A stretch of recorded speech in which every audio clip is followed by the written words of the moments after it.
So, my name is JC Ponticus. I'm a freshman at Connor State. I'm in speech 1113. My mom is here to watch my speech. So, according to NCAAsports.org in 2016 and 2017, there were over 300,000 student athletes that played softball in high school. That following year, there were 31,724 athletes that went on to play college softball. So that's 8.4% of student athletes in high school that went on to play softball anywhere from JUCO to D1. So my speech will be going over how to play softball and just kind of the technicalities of softball. We will be going over how to hit, how to run the bases, how to play infield and outfield, and everything that implies with each position on the field, including the types of hitters and the ways of running the bases, how to slide, all that stuff. So, first we will be looking at hitting. There are three types of hitting. There's power hitting, there's gap hitting, and there's slap hitting. Power and gap hitting are ways that you can do from left or right side. Slap hitting is only from the left side. So when you hit left-handed, you have the ability to learn how to slap. If you are a power hitter from the left side, you typically don't slap hit, just because slapping is just another way to use your speed or your size to get on base. So power hitting, it's for long balls, so balls that you hit to the fence, balls that hit over the fence. Typically those hitters are not hitting to the infield and trying to run out the ball. Those players are using their size. They are built for balls that go to the fence, balls that go over the fence. Lauren Chamberlain, according to ESPN.org, she holds the NCAA record for home runs at 95. She played for the Oklahoma Sooners. Total stud. Next type of hitting is gap hitting. Gap hitters are typically built to occasionally get the ball over the fence if everything is put together right.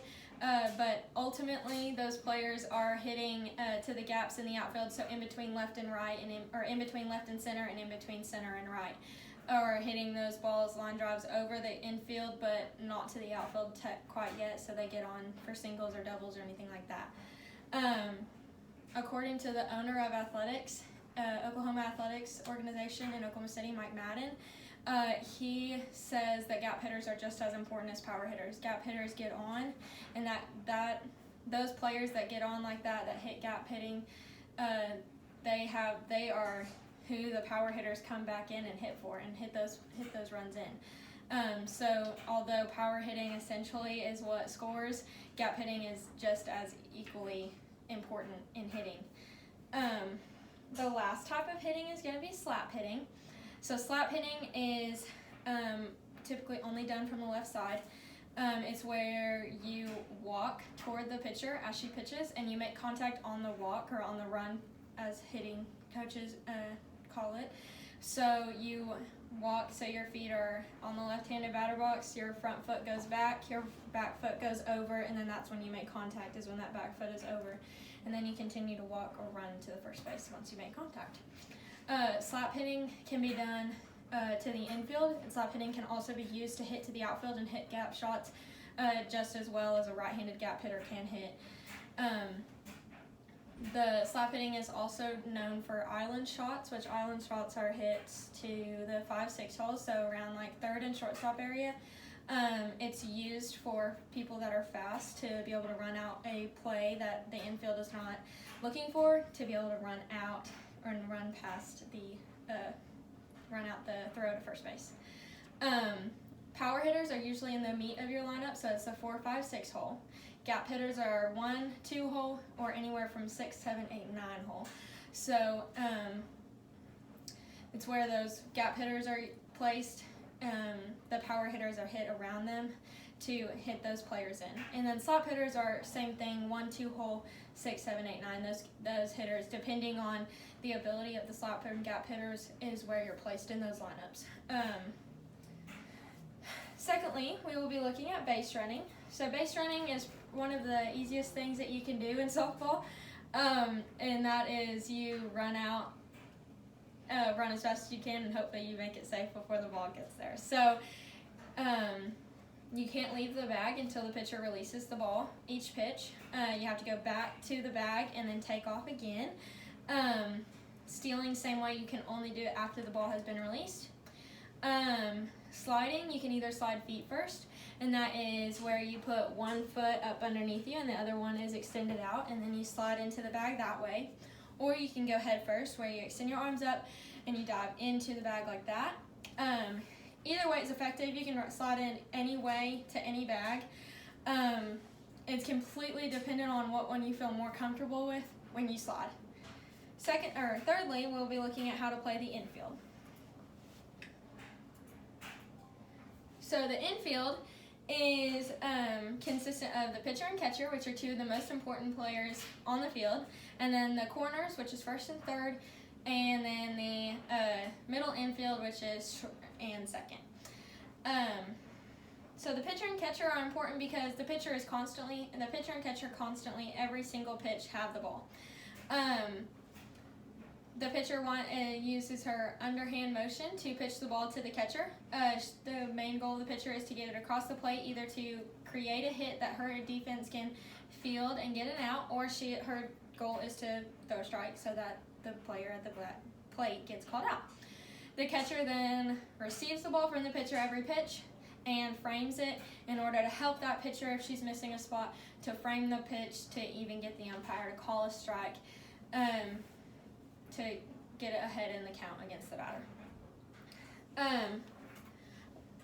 The corners are first and third. The corners are key because they're the closest to the plate. So as the older you get, the faster balls come off the bat. So when a power hitter is up, third has got to have quick hands and quick reflexes so that if a ball comes off hot off that bat, she is ready for a ball, whether it's on the ground or a line drive, which is very common. First and third both have to have a little bit of speed on them for when slap hitters come up or gap hitters come up and bunt. They have to be quick down to the plate. Same with the pitcher, got to be quick down to the plate to get that girl out at first base. So the middle infield is consistent of the shortstop and second baseman. The second baseman is normally a player that is quick and has good knowledge of the field, so that she is able to call plays and help the pitcher whenever she needs it, or the first baseman whenever she needs it. If the first baseman's playing up on bunt plays, second has to come back and cover. Shortstop is one of the most vocal players and one of the most athletic players that is on the field, due to short being a hot spot for slappers, gap hitters, and power hitters. Everyone hits to short, so she has to be pretty athletic to be able to cover ground and make throws from shortstop to first base. Lastly, we will be looking at outfield. Outfield is kind of known as a last resort for softball, so it's something that you have to have players out there that know what they're doing and are quick on the go once they read it off the bat. Harley Webb, she is a head coach for Athletics Webb in Oklahoma City. She said it best, if you don't have players out there who are willing to give everything and put everything on the line,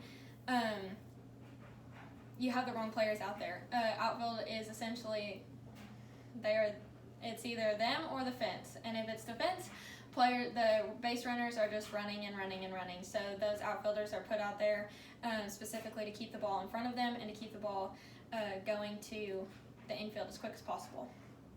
Center is the position that is right behind second base.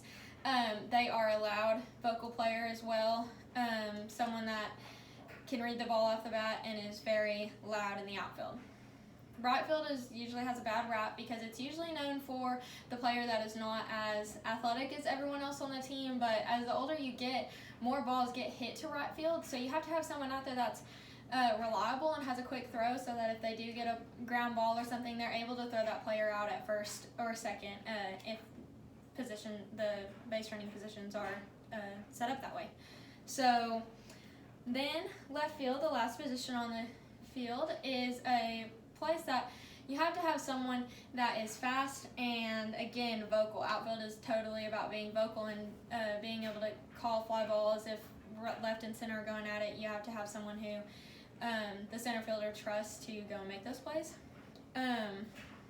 Outfield just has to really work together a lot to ensure that balls get caught, because if a ball doesn't get caught again, base runners just keep running. So in conclusion, this speech was meant to inform you on how to play softball and just kind of the technicalities of it.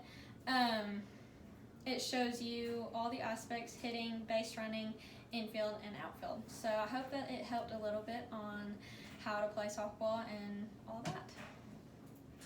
So that's it. And my mom is still in the room.